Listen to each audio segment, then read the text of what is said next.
the license plate readers. And we were able to get a hit on that vehicle on I-95 as it was headed into Martin County. We got a hold of Martin County Sheriff's Office, alerted them, and they spotted the vehicle and pulled it over and detained the guy. After that, we took the the witness that witnessed the incident, flew him up there, and he identified as the person that he saw running out of the bushes and jumped into the car. Now, in the bushes where this guy was is a AK-47 style rifle with a scope, 2 backpacks which were hung on the fence that had ceramic tile in them, and a GoPro, which he was going to take pictures of. So those are being processed right now. The Secret Service agent that was on the course did a fantastic job. What they do is they have an agent that jumps one hole ahead of time to where the president was at. And he was able to spot this rifle barrel sticking out of the fence and immediately engage that individual, at which time the individual took off. So that's what we know about the investigation. We have somebody in custody right now that is a potential suspect. We got a little bit more work to do on it, but as we usually do, as soon as we decide that we're going to book him into the county jail and the charges that he's going to be booked into, we'll get those to you and we'll get a picture of him and we'll get you his background.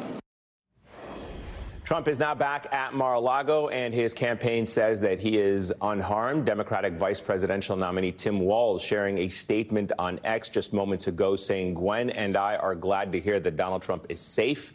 Violence has no place in our country. It is not who we are as a nation."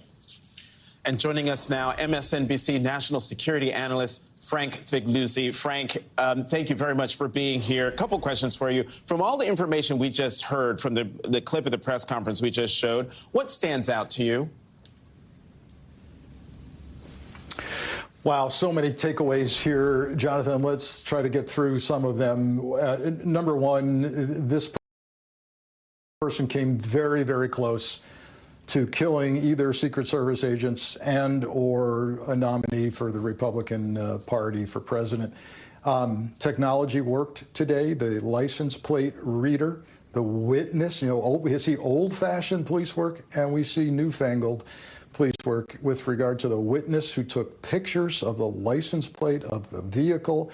Then, of course, the police get that into the license plate reader system, and there's a toll booth off of 95 that they spot this license plate. Martin County Sheriff pulls the car over 45 miles north of the golf course. But there's so much going on here. You just heard the sheriff refer to a backpack with ceramic tiles in it. What he might be referring to here is the ceramic plates that get inserted into body armor that defend you against high-powered rifle shots. So he might have been prepared to be shot at with high-powered rifles. He's probably going to talk. He's probably going to tell us why he did this in his deluded mind, and we're going to try to make sense out of the unsensible. But there's something much larger here that I've got to get off my chest, which is, I think, quite obvious. Look, this is now a second attempt against a presidential nominee. We can't protect our schools. We can't protect a Secret Service protectee.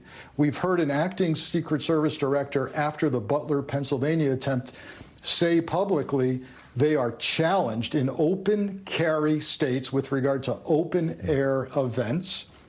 Have we reached the place in our society where the guns that we seem to cling to, particularly assault rifles, in this case a potential AK-47, have now prevented us from protecting ourselves and even the most protected people in our country? That's an excellent point about protecting elected officials in open carry states. You mentioned the ceramic tiles, Frank, and what they might be used for. I also found it interesting, a GoPro that they found attached to the fence. Is that usual? Is that something that has been found at other potential crime scenes like this?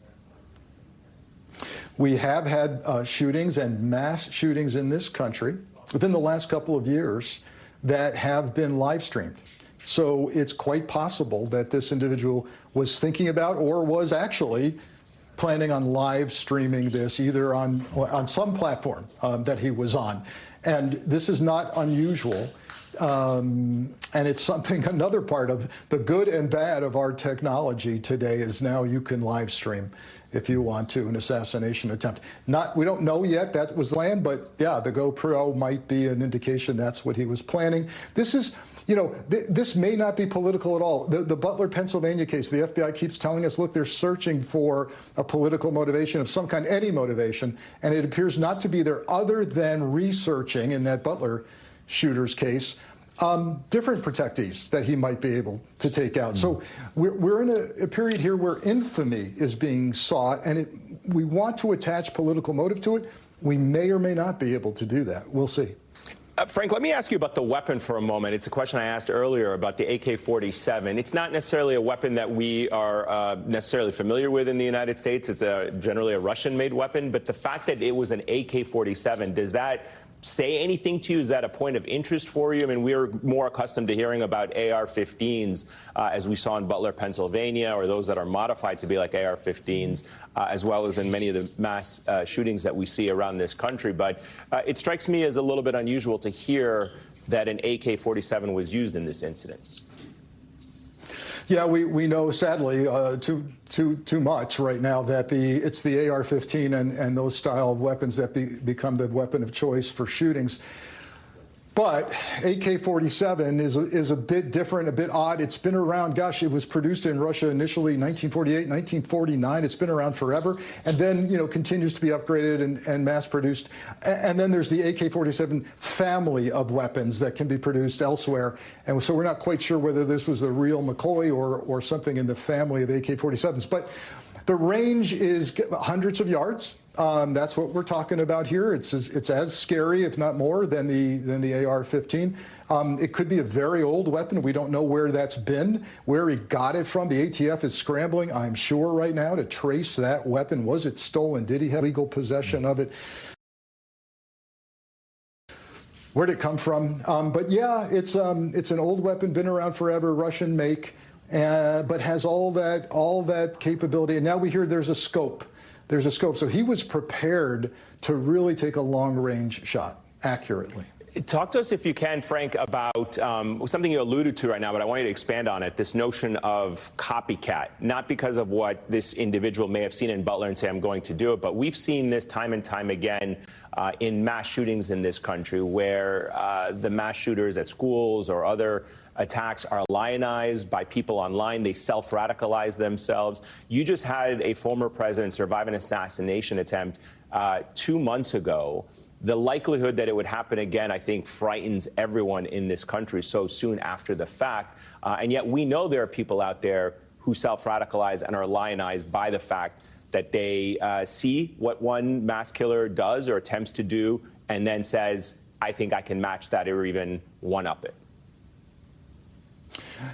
I would think it's safe to assume that with a high degree of possibility that when they go through this guy's social media, his Google searches and everything else, I'd be surprised if they don't find references and searches regarding Butler, Pennsylvania, and perhaps even other assassination attempts.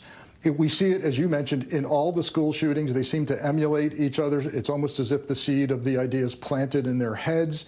And if they're seeking fame or infamy or martyrdom, this is a way to have your voice heard, send some kind of message, I am here, particularly if you're someone who's been largely ignored. Don't be surprised if the FBI and or Secret Service has him somewhere on their radar screen.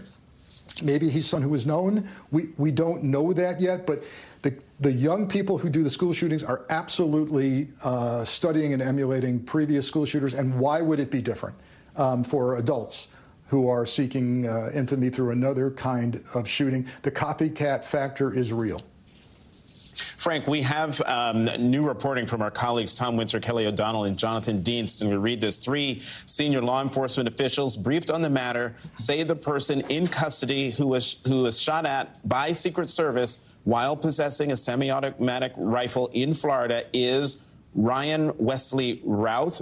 I'm not sure if I'm pronouncing his last name correctly, but Ryan Wesley Routh, born on February 18th, 1966. The one thing that makes today's incident different from what happened in Butler, Pennsylvania, the assassination attempt there, is that Ryan Wesley Routh is alive.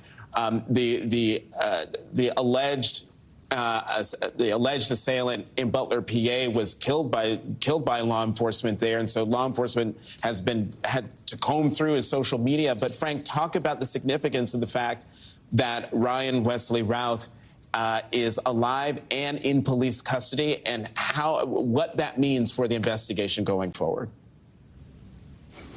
Well, so it's interesting. Obviously, it may be easier to get that key question answered about motivation, the key question answered perhaps about whether there's co-conspirators, accomplices, when did he start thinking about this, and why. You can learn an awful lot. But with regard to the investigation, it's interesting. Clearly, we're looking now at a criminal prosecution. It might go federal. It will likely go federal, depending on what's found here. You heard the sheriff talk about, hey, we've got the guy in county custody. You know, we'll be doing charges. You saw the Palm Beach County District Attorney at the press conference. Don't be surprised if those local state charges turn over to federal charges if it's determined that this is, in fact, a real assassination attempt or even an assault on federal agents with regard to Secret Service. But the key here is you now have a subject that you're going to prosecute, you're going to be able to interrogate. Of course, he's been read his Miranda rights. We don't know if he's talking yet. We don't know if his lawyer will allow him to say anything if he lawyers up. That's his right and privilege. But we can learn an awful lot from a subject who's captured alive. You know, Frank, we're obviously close to 50 days out from the election. It is the most intense period of campaigning for these candidates. It is what it all comes down to, and we'll talk about this in a minute, as to whether or not it changes anything for the Trump campaign.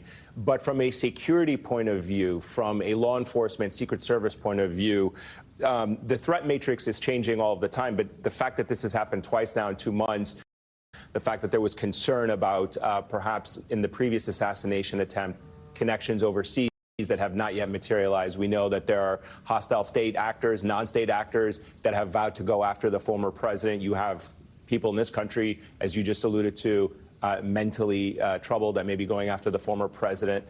All of these threats, would it require the Secret Service to encourage the former president to change anything in the way he goes about his business? So there's an inevitable sit down with protectees across the Secret Service spectrum about open air events. This is going to happen. I guarantee you. The question I can't answer right now is whether each protectee is going to go with the program. In other words, will Donald Trump, if encouraged by the Secret Service to stop golfing, or to change golf courses or do something, you know, that's far more protected, will he abide by that? I think in these remaining weeks, I would take the advice of security professionals, whatever they say, but we're already living in a society where our nominees, our vice presidential nominees, are speaking from behind bullet-resistant glass at open-air rallies. How far can this go? How far can we fund, if at all, the Secret Service to put numerous drones up to see an aerial shot of golf courses, concerts, rallies? Is this going to become the norm? Where is the perimeter? Because the more you move a perimeter out, we're already hearing that this shooter was on the fence line or behind the fence line of golf